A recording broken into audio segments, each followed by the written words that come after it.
In this demo, I will show you how to build your own Docker image. If you already followed my other training, Learn DevOps Continuously Deliver Better Software, then this will be very familiar and you can actually skip this lecture. In this demo, I'm going to use my Ubuntu Xenial Vagrant box. If you haven't set up one yet, have a look at the demo where I explain how to set up a cluster on AWS. The first demo explains you how to set up a Vagrant box with Linux. Like I said, you can also just download Docker for Windows or Docker for Mac and then execute the commands in a terminal or using CMD or PowerShell on Windows. I'm going to use Linux. You can get exactly the same box, so you should be able to exactly replicate this labs using this Vagrant box. First thing I'm going to do is I'm going to install Docker. I can do that using apt-get install.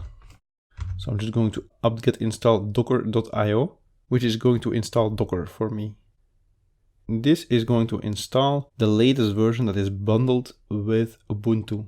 If you want the really latest version, then you will have to get the latest version from their website. And their website also has the instructions how to install the latest one. This one is bundled with Ubuntu version 1.12. Definitely good enough to do the lab. I'm also going to install Git. So apt-get install Git. In our case, it is all installed. Why do I need Git? I'm going to git clone my Git repository. So github.com docker demo. You can also just go to this URL and you can download a zip file. So you don't really need Git. It's just easy to clone it straight here. And then we have the directory docker demo. So in this directory, we have the index.js, the package.json, and the Docker file I explained. You also have a Docker compose and an index database.js. You don't really have to take a look at that. Those are used in some of my other courses. I just have one Docker demo repository that I always reuse. Docker build is going to use the Docker file. So let's have another look at this Docker file. Looks exactly the same. So now we can execute the Docker build. You can execute Docker build as root with sudo. So you can do sudo docker build and then the current directory. Or you can make sure that the user Ubuntu has access to this Docker group. Because then user Ubuntu, our user, will always be able to execute Docker. And you need to do this as a root.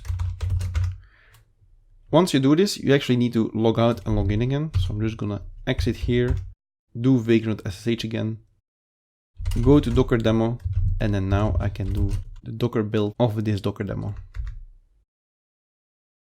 I just paused the video for a second, and this is what you should get. So Docker has successfully built this container. And if I go back to my Docker build, you can see first it pulled the node image, then it set the working directory to /app, added the files to /app, then runs npm install. So this gets all the dependencies for node, it installs it, it's quite a lot. And then it says npm info OK. It exposes port 3000. Make sure that when you start a container, it uses npm start. So then we have this container, and you could already run this container. You can use docker run -p port 3000 is the port that this app is running on, and we want to expose it as port 3000 on the host system. So this Ubuntu Xenial is the host system. And this -t runs a Docker image with this ID. You can also specify the I flag for the interactive mode, so that if you press Ctrl+C, it will actually get killed and you don't have to kill it manually afterwards. Just going to run this. Let's open another window.